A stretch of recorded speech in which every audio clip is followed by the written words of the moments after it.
तो भारत की आतंकवादियों के खिलाफ कार्रवाई के बाद बने हालात ऐसे थे जिसमें दो देशों के बीच संघर्ष शुरू हो गया था, लेकिन इस संघर्ष पर विराम लग गया।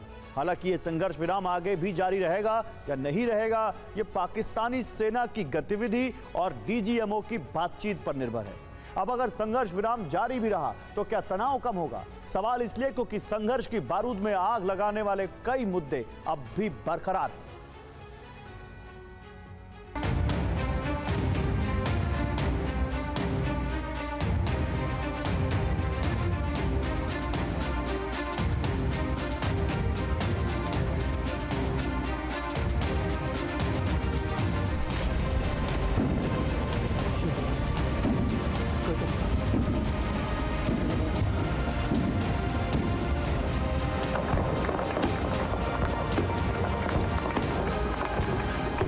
भारत पाकिस्तान के बीच 4 दिनों से जारी संघर्ष 10 मई को थम गया।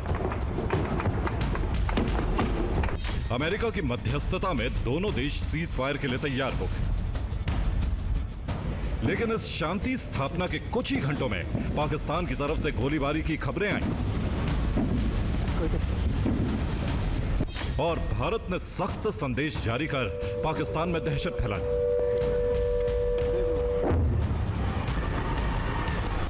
टूटा संघर्ष विराम तो सेना देगी जवाब।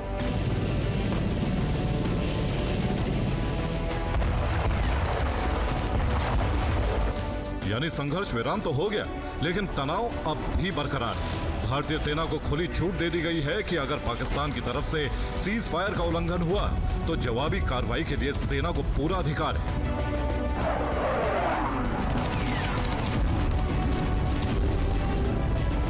यानी बंदूकें खामोश हैं, लेकिन हालात नहीं बदले हैं,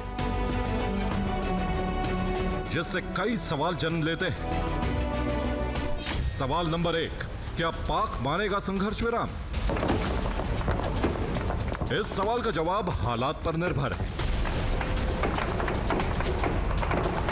क्योंकि सीज फायर के ऐलान के 3 घंटे बाद ही पाकिस्तान की तरफ से संघर्ष विराम का उल्लंघन हुआ। 10 मई की रात जम्मू कश्मीर के अखनूर, पुंछ, नौशेरा, श्रीनगर, आरसपुरा, सांबा, उधमपुर और राजौरी में फायरिंग हुई, जिससे पाकिस्तान की तरफ से सीज फायर पर लंबे समय तक बने रहना मुश्किल लग रहा है।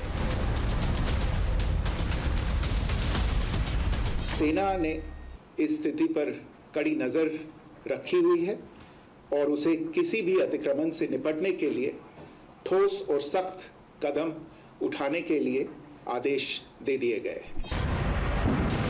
अब अगर मान भी लिया जाए कि पाकिस्तान सीज फायर का पालन करेगा तो क्या होगा? सवाल नंबर 2, क्या सेनाएं बैरक में लौटेंगी? और इस सवाल का जवाब है नहीं। ऐसा इसलिए क्योंकि सीमा पर पाकिस्तान की तरफ से तनाव बढ़ाया जा रहा है। ऐसी स्थिति में सेना की तैनाती बनी रहेगी। सेना की स्थिति पर फैसला 12 मई की बातचीत के बाद होगा। तब तक सेनाएं और हथियार फ्रंट लाइन पर तैनात रहेंगे।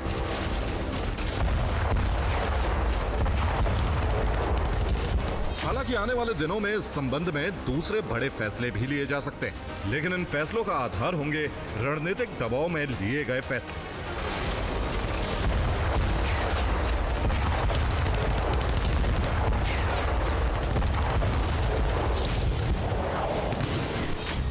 इसलिए तीसरा सवाल है कि सिंधु समझौते का क्या होगा?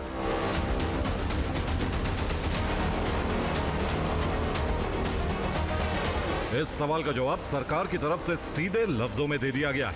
जब तक सीमा पार आतंकवाद रहेगा, समझौता निलंबित रहेगा।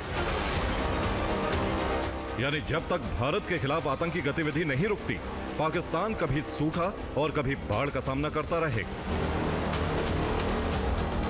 और यह संदेश भारत की तरफ से कुछ इस तरह दिया गया है। जो सलाल और बगलीहाट डैम के गेट भारत ने बंद करके पाकिस्तान में सूखे जैसे हालात बना दिए थे, उसका पानी अचानक छोड़ दिया गया है। भारत के इस रुख के खिलाफ पाकिस्तान ने शिमला समझौते को मानने से इनकार किया है। यह वही समझौता है जिसके तहत एलओसी की मान्यता दी गई थी। यानी इस मान्यता को पाकिस्तान ने ठुकरा दिया है, इसलिए गोलीबारी की घटनाएं हो रही हैं। लेकिन भारत का रुख साफ है कि वहां से गोली चली तो भारत की तरफ से गोले दागे जाएंगे, यानी तनाव में अब भी कोई कमी नहीं है।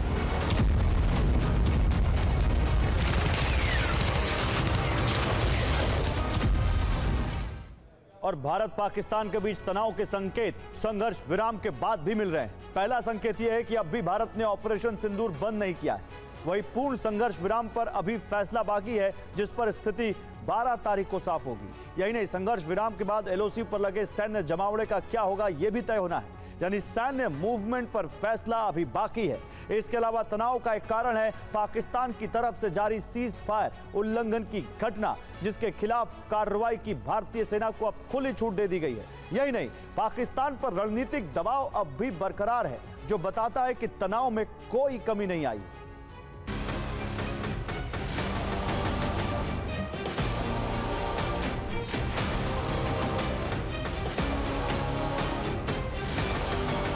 भारत पाकिस्तान के बीच सिर्फ संघर्ष विराम हुआ है, रणनीतिक मोर्चे पर विराम नहीं लगा है और भारत की रणनीति है पाकिस्तान पर दबाव बनाए रखना। इसलिए हर वो फैसले अब भी लागू हैं जो बारूदी कार्रवाई से पहले लिए गए थे।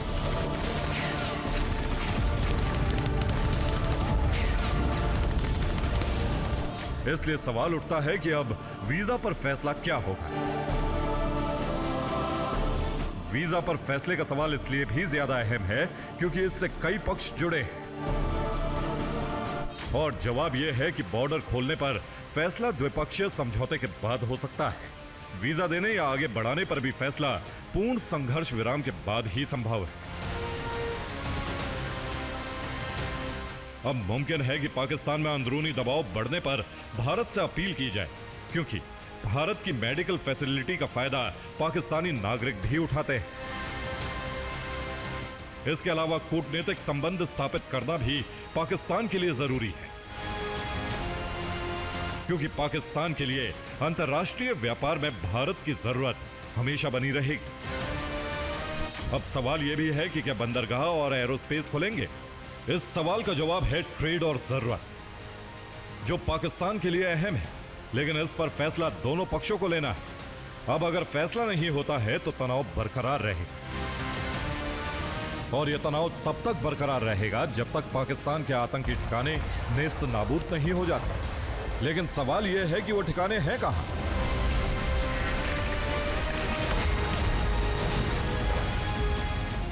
अब सवाल यह है कि अगर संघर्ष विराम पाकिस्तान की तरफ से टूटा तो क्या होगा? जवाब है, भारत उसका मुंहतोड़ जवाब देगा, जिसमें पीओके के मुजफ्फराबाद, कोटली और बरनाला को टारगेट बनाया जा सकता है। ऐसे इंटरनेशनल बॉर्डर पर सीज फायर का उल्लंघन अगर पाकिस्तान करता है तो फिर भारतीय कार्रवाई की जद में पाकिस्तान के पंजाब का लाहौर और पंजाब भी आ सकता है। ये वो जगह है जहां अब भी आतंकी ठिकाने हैं। लाहौर बलोच लिबरेशन आर्मी का बड़ा ऐलान, भारत को खुला समर्थन देने की बात कही उसने। हम आपको यह भी दिखाएंगे, लेकिन पहले यह देखिए।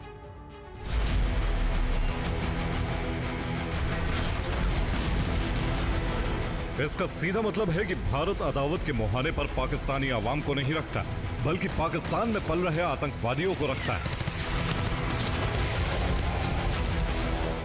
वो आतंकवादी जो भारत के ही अंग पाक अधिकृत कश्मीर में भारत विरोधी गतिविधियां चला रहे हैं। तो सवाल यह भी है कि उन ठिकानों को तबाह किए बिना भारत सीज फायर के लिए तैयार क्यों हुआ? इस कदम को उठाने के पीछे दो बड़ी वजह हो सकती है। पहली वजह है कास्ट ऑफ टेररिज्म, यानी भारत का उद्देश्य जंग बढ़ाना नहीं था, बल्कि पहलगाम हमले का सटीक और सीमित जवाब देना था, जो पूरा हुआ।